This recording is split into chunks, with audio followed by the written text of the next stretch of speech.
And then I was like, okay, I don't want to have to set up the whole headset stuff. Let me just plug in this one that I have.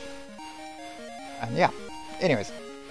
Hey guys, thanks for watching. Today we're going to be playing Sonic Drift totally for the first time and not the second time, because the first time I didn't know how to play and I did the wrong stuff. We're going to be playing as Sonic because the other characters are not good. How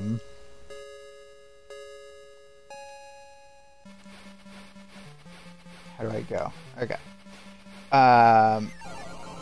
Oh god. And yeah, so, before we got into game, I was talking about this headset. It's a wired rig headset from a year ago, that I had simply just... I didn't have at my house, and I was able to get it... I'm still not at work, but I was able to get it from work. Oh, sweet. And... Sorry, focusing. Oh, shoot. No.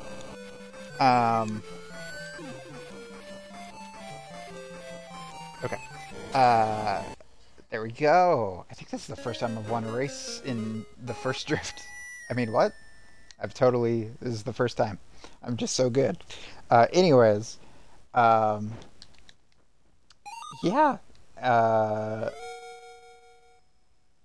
my brain's dysfunctional.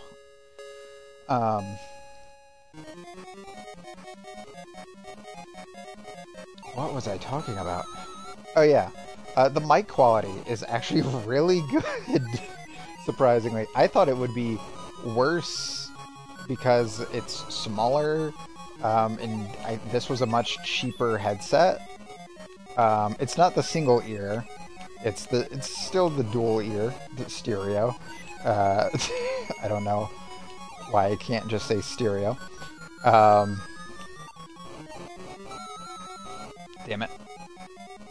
Yeah, it's comfortable. It's actually more comfortable than the most recent Rig wireless headphones. It is a little harder to talk while I am playing, though, because usually there's a minor echo, because Rig headsets will like have a small amount of playback, which helps you be able to continue talking. I'm going to be in last. Helps you continue talking.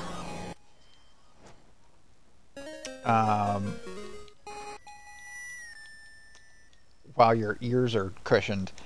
But this one doesn't have that, which is a bit of a bummer. But aside from that, it's going alright. I'm just not hearing myself super well.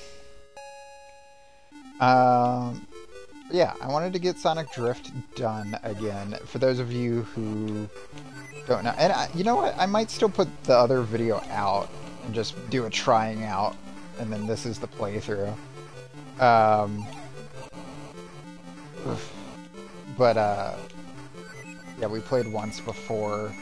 I did not know that there were abilities for characters. I didn't know that each character had separate speeds, all this stuff. So Sonic is just the best character. He's the fastest, most balanced, and his ability is just speed up. But thankfully, I just fumbled into figuring that out in Sonic Drift 2. And then, yeah, since then, I wanted to give this another shot. And actually beat the game. We might play something after this. Another one of the Game Gears. But yeah, so I know I said we're totally done with Sonic Origins for now. And then I had to reset my Xbox up to the main TV, meaning not set up for capture.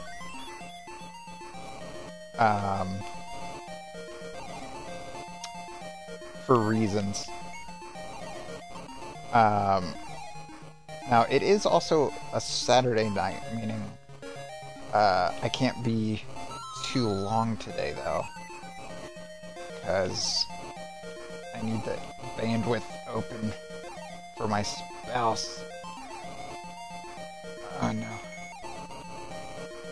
And I'm also uploading YouTube videos, so the bandwidth's really probably chugging right now. I just realized. So maybe we will just do Drift today. Jesus Christ, can I stop being bad? Probably not. But yeah, so the last time we played this, other than me failing so hard, I also didn't recognize that the other difficulties had different stages. And I think we have 6 stages per difficulty. I think it's 18 in total.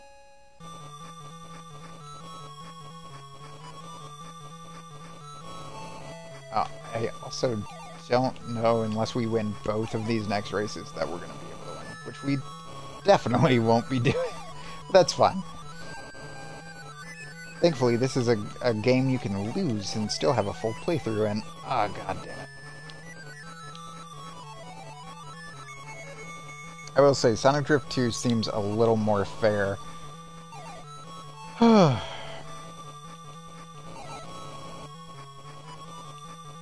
god. Okay.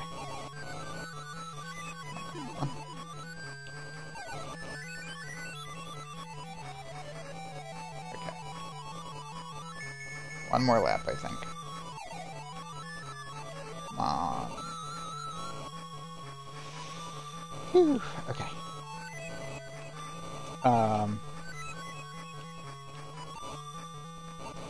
Yeah, I will set it up to where I can stream again. I'm debating if I want to set up the Xbox or the Switch next.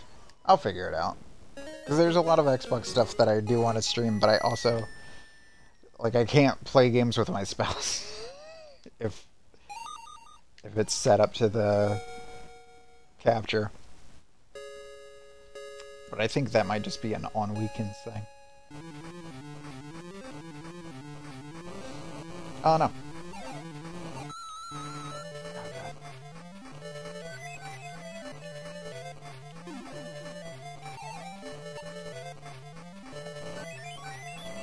Son of a bitch. I did good on 2 races, and then I've been sucking every other one. I either get first or last. There is no in-between for me. I will say, I like that the stages are a bit shorter in this one. And maybe it's just the difficulty we're on. But... oh god.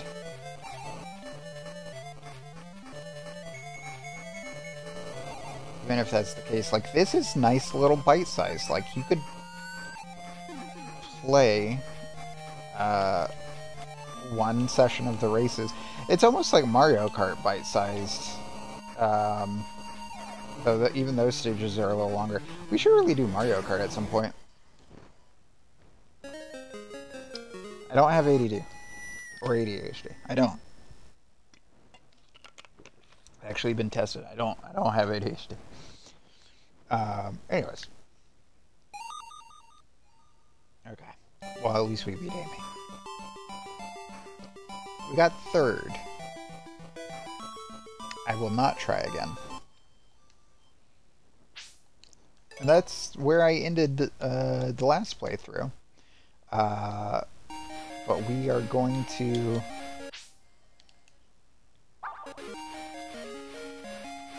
I'm going to try to get this... There we go.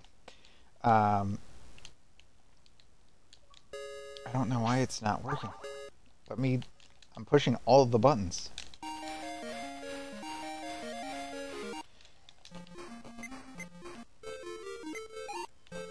Okay. Alright, let's try this again.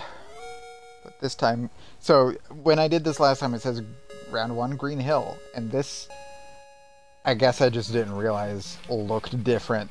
But yeah, so each stage has the same name through each difficulty, but they are different stages. I think I looked at the map and I'm like, yeah, this is just a circle. That's clearly what the first stage would be. And so I was like, I guess it is just the same stages but faster. And that's not the case. I messed up.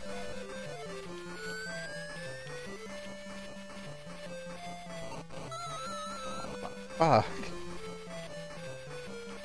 I'm really not good at this game either, is another thing. Come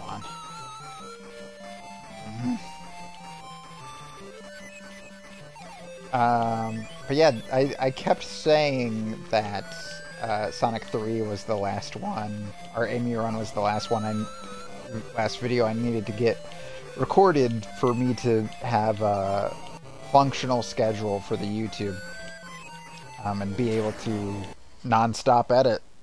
That was wrong, because I have this. Even if I release the other video as well, I'd still want the playthrough first. So, hell, I might do the trying on and the playthrough on the same day for the release. Anyways. I'm not sure if you guys even enjoy when I give, like, behind the scenes, my thinking process of what I'm going to be playing and what I have to do editing-wise. I know I talk about that kind of stuff a lot. It's just kind of what's on my mind a lot of the time. I mean, also, I've been stuck at home for 4 months. Like, okay, I'll talk about this, I guess. So I had a job, still have the job, but at the time I was a lot more hands-on kind of work at my job, where now I'm a supervisor. But at the time, I was just a, you know, entry-level person at my job. In 2020. So during COVID, during the early days, during the whole pandemic, I think we were off work for 1 day. And then I did end up getting the virus right before lockdown, so that was fun. In my line of work, that's not too surprising either. But anyways, so I didn't have the experience during the pandemic that everyone else did. Also, I'm just a introverted person who stays home most of the time. So, like, the worst change for me was, oh no, I can't do a movie once a year, you know? Ironically, that was kind of a positive for me and my spouse, because my spouse doesn't really like going to the movies. So we watched a lot more movies because it was at home. But anyways, so, like, I didn't have mental instability through the lockdown portions of the pandemic, even though, you know, there was stuff like getting groceries and all. The food industry has just completely changed, and doctors' stuff was a lot more hectic back then as well. But my point is, for the most part, like, my everyday today didn't change too much. I definitely felt some of it, and it was definitely very, like, it's a life-changing period of time. I would say that that time, even the small change of time staying home, more, you know, did help contribute to some life situations being figured out. God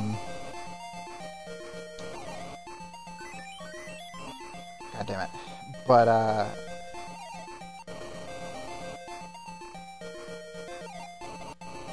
these past 4 months, I get it. I got it at the time. The kind of crap a lot of people were having to go through mentally. But, like, I didn't experience it. But I'm experiencing it now. And it's not even, like, because of something that's affecting the world, which is good. I don't want everyone's back to be broken. But at the same time, it's almost because, like, I can still get up, I can still walk, I can sit down. It's just extremely painful. So, like, it's not the same thing, but it's in a similar vein of where, you know, I can still technically do these things. It's just, so during the pandemic, it was a potential external force that could become internal. That was the problem. And this is an internal force. I don't know exactly if I'm explaining this the way I'm trying to, but it's like, I'm still technically, on a very technical level, able to do the things that I'm not doing. But during the pandemic, it was the risk of getting the coronavirus. And during my back being broken, it's the risk of being in a lot of pain and also worsening my back. So, I've, for the past 4 months, been home 90% of the time. But I've had those days where I'm just like, I need to get out of this house. And I'll get into a lot of pain, but I will go for a walk, or I'll go to our neighboring town to, like, get a food. Like, just that 15-minute drive to pick up a food and then come back to the same place is enough to somewhat reset my brain a little bit.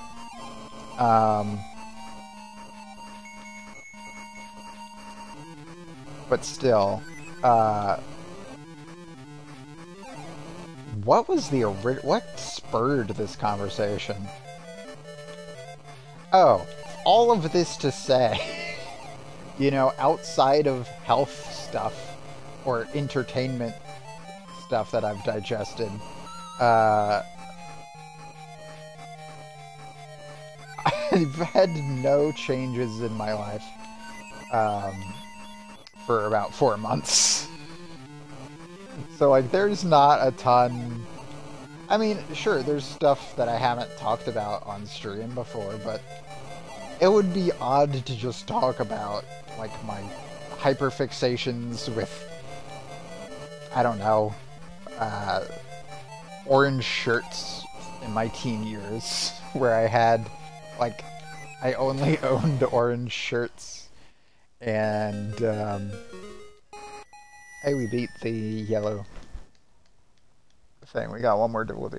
But yeah, I did have a thing. Oh, look, I think I joked about it in, oh, I joked about it in something you guys haven't seen yet. A recording of building the Gundam, which I've been progressing on. The Gundam is about halfway done.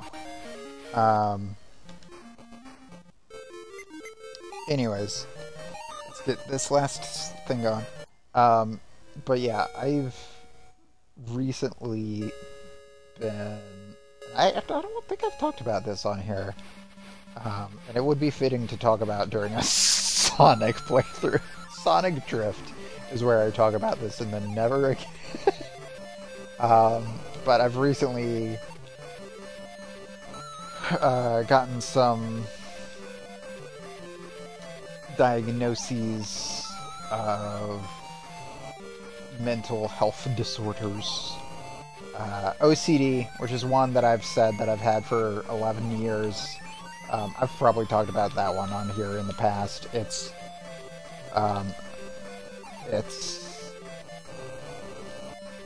It can suck. It used to be a lot worse. I've found a lot of coping mechanisms to the point where it's more like a flare-up nowadays. But also bipolar type 2, which some people call bipolar light. Essentially, when I have intense emotional changes for a couple days. Oh, that's why. And some other stuff that I won't get into. But the last thing I've been diagnosed is the autism, which, like, has been a thing, which was it grade 1, grade 2, or grade 3? And I've been, they said I'm grade 1. Anyways, all these things that would be probably very obvious, like, I've had people that have very much made me feel like I am not normal mentally. So, like, it's not a shock, even though it's something that I fought and denied for the majority of my life. Because I've had friends with autism. I have friends that are autistic. And the friends that I've made that are autistic, I will just say, don't have type 1. And also, I will say, the DSM, like, not fully on board with it. But aside from that,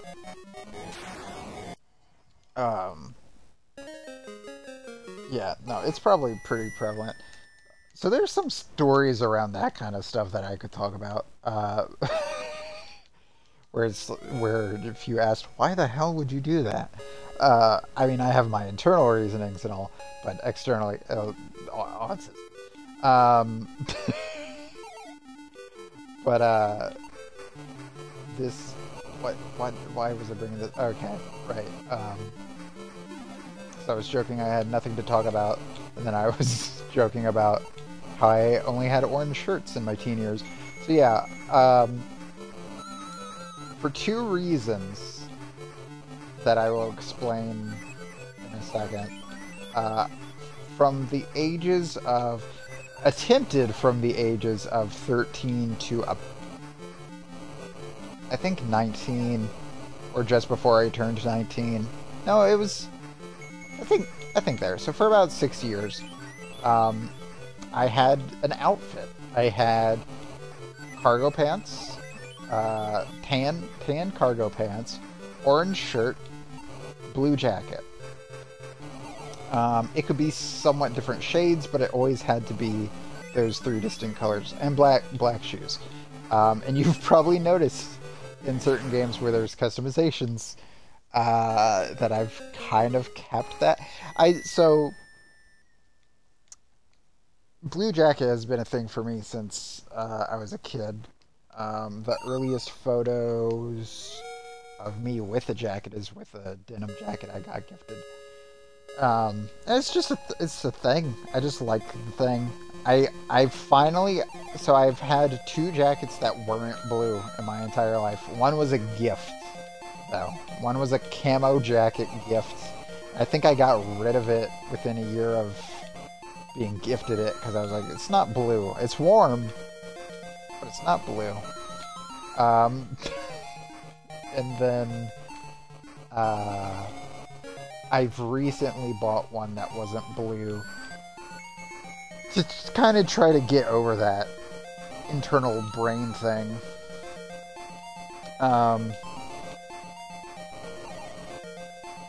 I still haven't worn it in public, though. Anyways. Orange shirts was because I wanted to do yellow shirts. Yellow shirts were girl color. And I didn't want my brothers to make fun of me. Or the rest of my family to make things awkward. So I chose orange, because orange is totally the masculine version of that.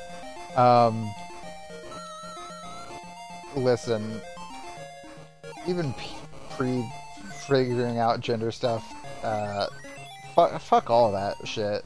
Also, I don't know why I had that. My dad has openly been,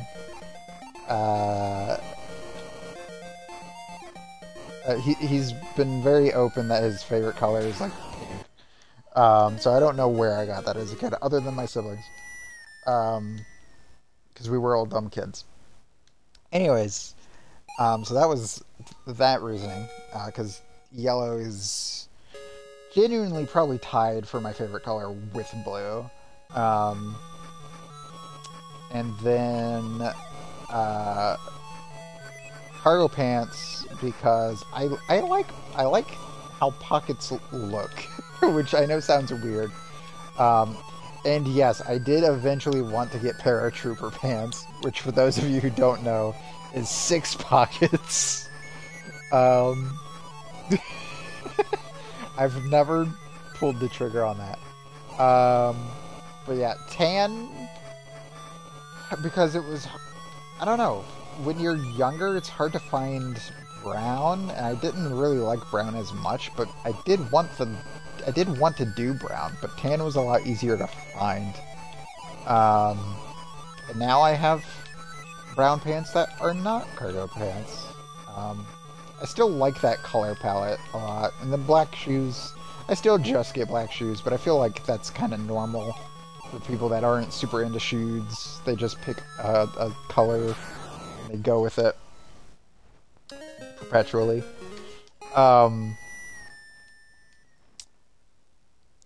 There was some other outfit stuff, but they were more accessoral and not everything.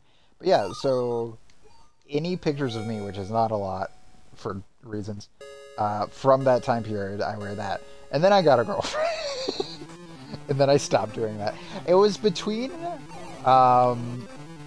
both because I had a girlfriend and because I found an awesome shirt. Still one of my favorite shirts, even though I don't have it anymore. It got ruined by something, but yeah, it was a Jimi Hendrix shirt that I have not found sold anymore. It was just really freaking cool. It was one of my favorite shirts. If I could find it again, I would love to have it again. And then I was like, you know, I'm really limiting myself. I could be like showing off the shit I support.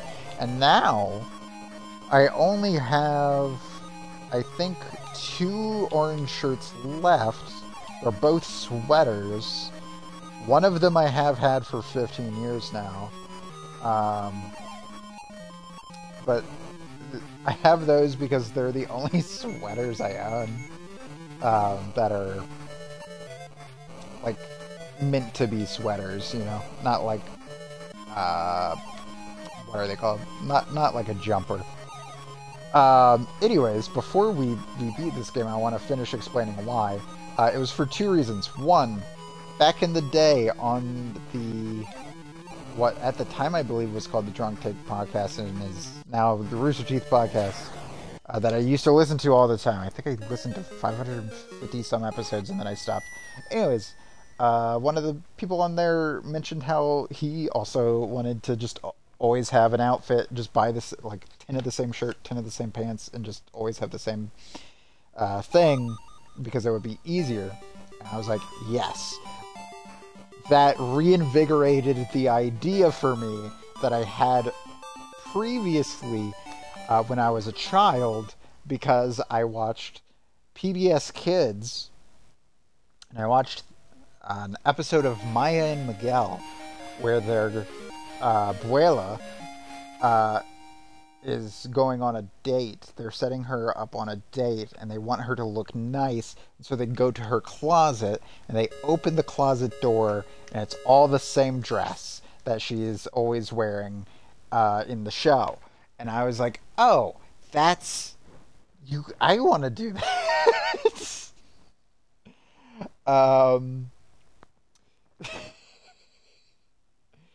So, yeah. Anyways, now you know more about me than anyone should. Thank you guys so much for watching, and I will see you next time.